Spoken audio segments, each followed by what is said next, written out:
Let's talk about the framework trade deal that the US and the European Union reached just yesterday. French President Emmanuel Macron called it a dark day for Europe. He warned that the terms on the table would harm European industry and consumers alike. And he's not alone. Commentators across Brussels and Berlin have echoed his concern that this deal puts short term political optics ahead of long term economic stability. Meanwhile, President Trump just signed another headline grabbing agreement, this time with the EU. It wasn't subtle. A flat 15% tariff slapped on most goods. Hundreds of billions in EU energy purchases and investment commitments into the US economy. A flashy handshake in Scotland, and, crucially, not a single mention of Canada. That silence speaks volumes. Canada is America's largest trading partner by many measures, but this week Ottawa was pushed aside. That's not an accident, it's a deliberate strategy. For President Trump, trade deals aren't just about raw economic numbers. They're about optics and leverage.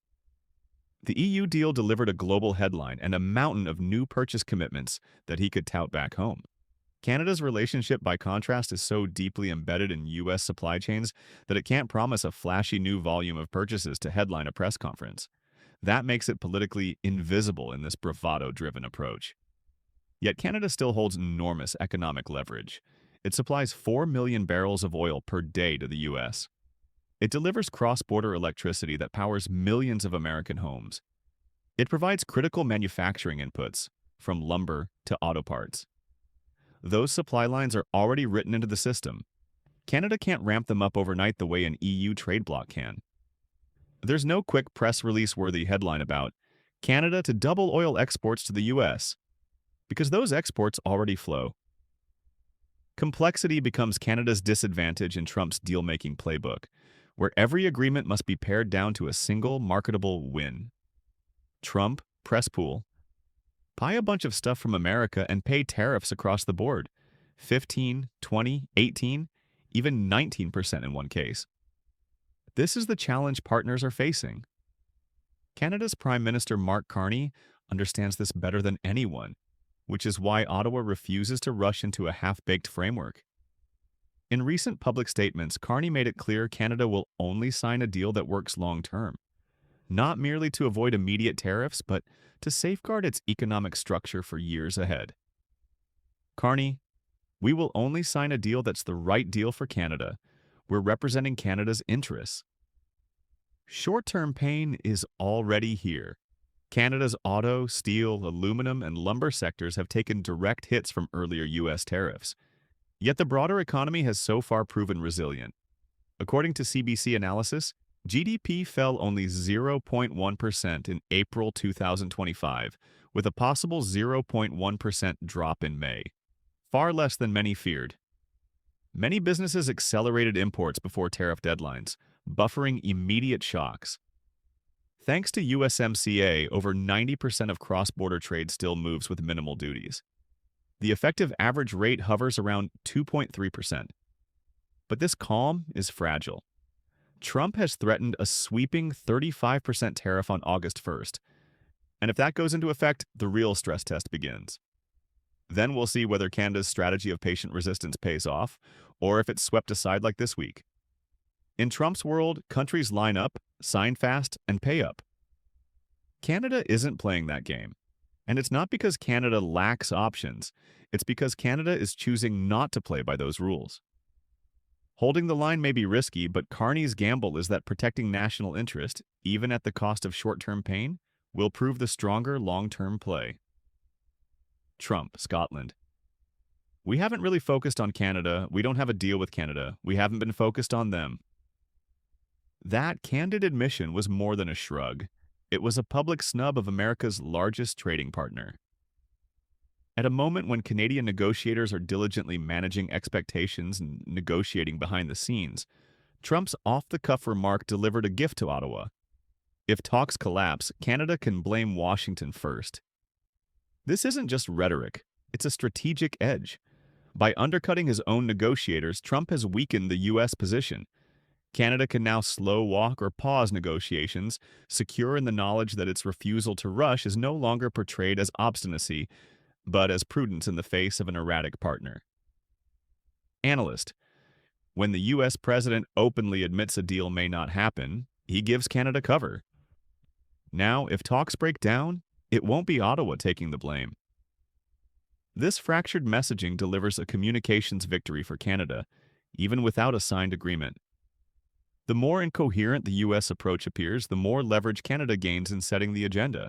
As U.S. Commerce Secretary Howard Lutnick and U.S. Trade Representative Jameson Greer continue to describe talks with Canada as constructive and productive, President Trump's blunt dismissal, "We haven't been focused on Canada," left U.S. negotiators scrambling to regain credibility.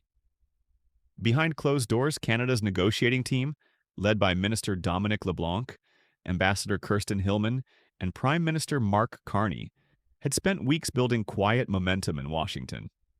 They met with senators, governors, and key industry stakeholders. Their goal wasn't just to get a deal, it was to build consensus, sustain trust, and keep negotiations steady.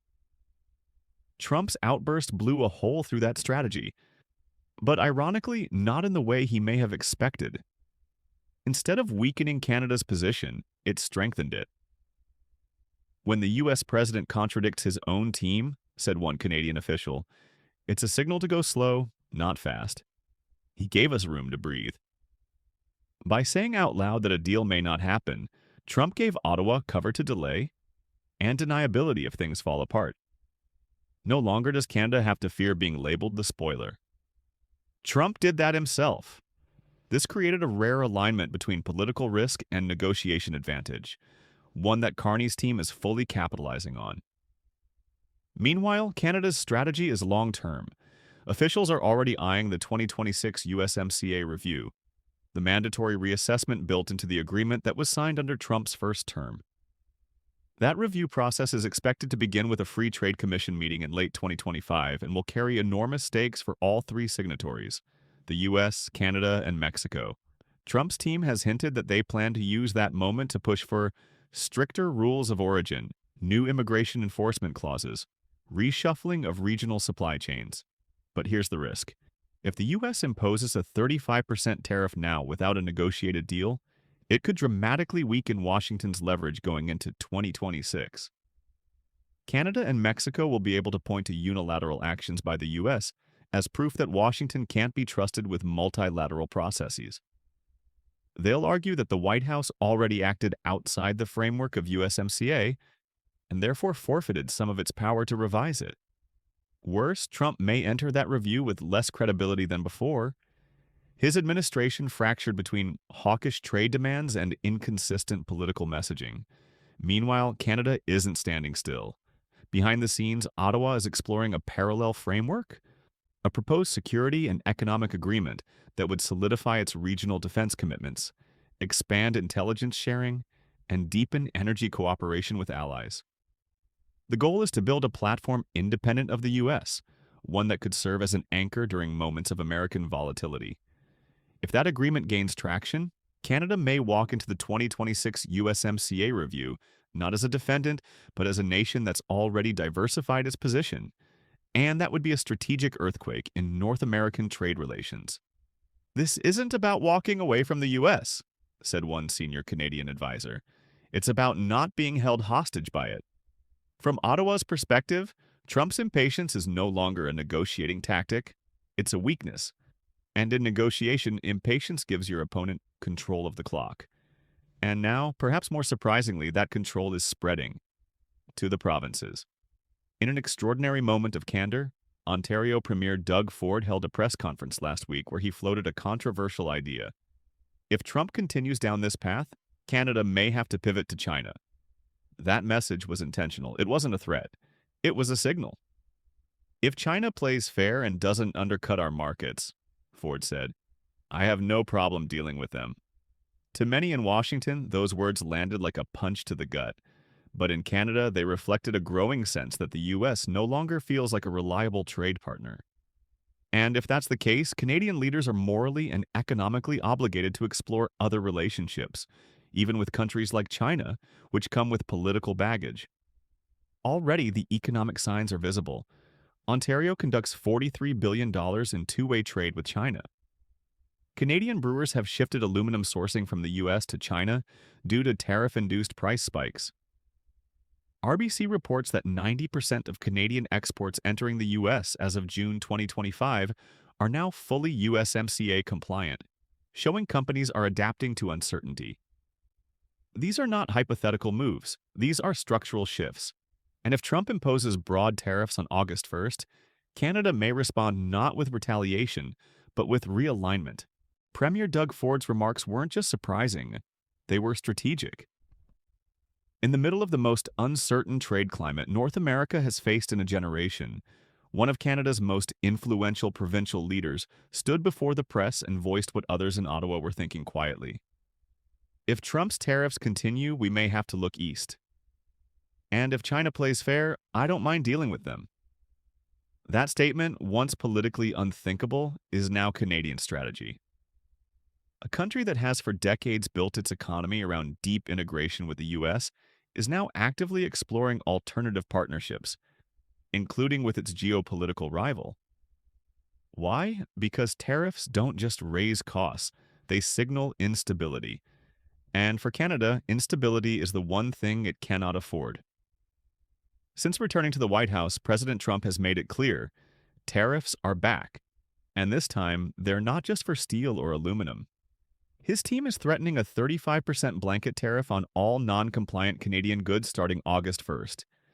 That includes autos, machinery, food, lumber, the backbone of cross-border trade. For Canadian business leaders, this isn't a strategy. It's chaos. And it's reshaping what used to be the world's most stable trade partnership into something fragile, fragmented, and unpredictable. Tariffs were supposed to bring clarity, said one executive with a major Ontario-based manufacturer. Instead, they've brought confusion. In response, Canada hasn't shouted, it's acted. Ottawa quietly escalated its own tariffs on American steel and aluminum, matching U.S. increases. Provincial governments are laying the groundwork for new export routes, westward across the Pacific, not southward into the U.S. Infrastructure development is underway for non-American pipelines, Asia-focused ports, and new rail expansions. And yes, China is in those conversations. Already, Ontario conducts over $43 billion in two-way trade with China. According to provincial data, most of that is imports, but Ford's comments were clear. If the U.S. won't act predictably, Canada will deal with whoever does. This doesn't mean Canada is embracing Beijing unconditionally. Concerns about Chinese electric vehicles, cyber espionage, and foreign interference still dominate headlines. But the fact that economic cooperation with China is now openly discussed shows how far the situation has deteriorated with Washington. Our relationship with the U.S. used to be predictable, said one trade policy analyst in Toronto. Now it feels like we're tiptoeing around a volcano. That uncertainty is why Canadian exporters are adapting in real time.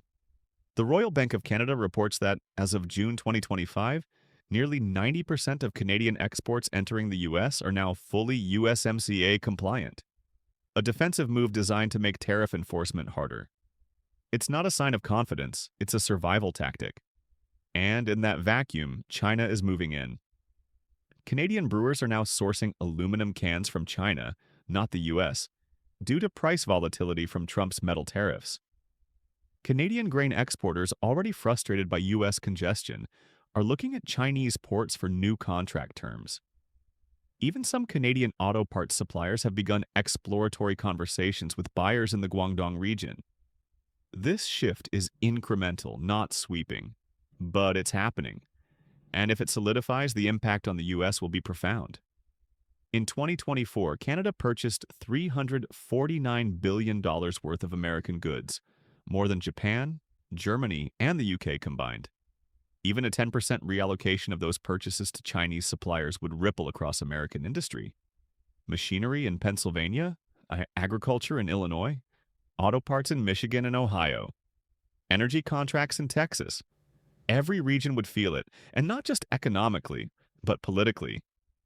What Trump may not realize is that his trade strategy is handing China an opening it spent decades trying to find: influence in North America. If Canada's pivot becomes permanent, Beijing won't just gain a market, it will gain leverage inside Washington's closest economic sphere. And ironically, it's coming not through aggression, but because Washington pushed too hard. In trying to punish Canada, Trump may be doing what no Chinese leader ever could, pushing a U.S. ally into Beijing's arms. The fallout from Trump's tariff strategy is no longer theoretical. It's playing out in real time, with consequences that go far beyond the price of steel or soybeans. What's shifting is the foundation of trust that once underpinned U.S.-Canada trade. And that trust is fracturing. Trump promised to win better trade deals, one former U.S. diplomat said. But what we've seen is something very different: retaliation, hesitation, and fragmentation. At first, the tariffs were framed as temporary measures to rebalance trade, the price of fairness, as the White House put it. But as they've expanded and prolonged, they've become something more corrosive, a signal to allies that their loyalty is conditional, and that conditional loyalty has triggered an identity crisis, particularly in Canada. For decades, the U.S. and Canada built a unique economic partnership, the most integrated bilateral relationship on the planet. Supply chains spanned borders seamlessly. Auto parts crossed back and forth up to 6 times before reaching assembly. Energy grids, food systems, and defense contracts were designed not just for efficiency, but for trust. Now, that trust is being replaced by defensive strategies and hedging behavior. In 2025 alone, major Canadian manufacturers rewrote sourcing agreements to include non-U.S. contingencies. Several provinces committed public investment toward infrastructure that bypasses U.S. export routes. Think tanks across Ottawa, Montreal, and Vancouver published white papers advocating for a multipolar trade doctrine, meaning Canada should never again be as dependent on a single partner as it was on the United States. This is a profound shift, one that won't be reversed with a single handshake. And it's happening just as the United States enters another critical inflection point: the 2026 USMCA review. According to the agreement signed in 2018, the US, Canada, and Mexico must review the pact every 6 years. That review process is scheduled to begin with a ministerial meeting by late 2025, and President Trump's administration has already previewed its demands. Stricter origin requirements, expanded enforcement clauses, new digital trade surveillance provisions, supply chain realignments favoring U.S. labor. But here's the irony. If Trump proceeds with blanket tariffs before the review begins, he may undermine the very leverage he's counting on. Canada and Mexico will walk into that meeting not as equal partners, but as survivors of economic aggression. They'll argue that the U.S. already acted unilaterally, violating the spirit, if not the letter, of the agreement. And global allies will be watching. If Washington can't maintain stable rules with its closest neighbors, why would other nations trust U.S. trade commitments? Trump may think this is short-term pressure, but to Canada, it's a strategic rupture, and Canada is already preparing a counterweight. Behind closed doors, Ottawa is working on what insiders are calling the North Atlantic Economic Security Accord, a hybrid defense trade framework meant to deepen cooperation with select European and Pacific partners. It would formalize energy sharing, supply chain guarantees, and cybersecurity alignment. In other words, a plan B for Canada's future. This isn't about walking away from the U.S., said one senior Carney advisor. It's about ensuring we're never caught off guard again.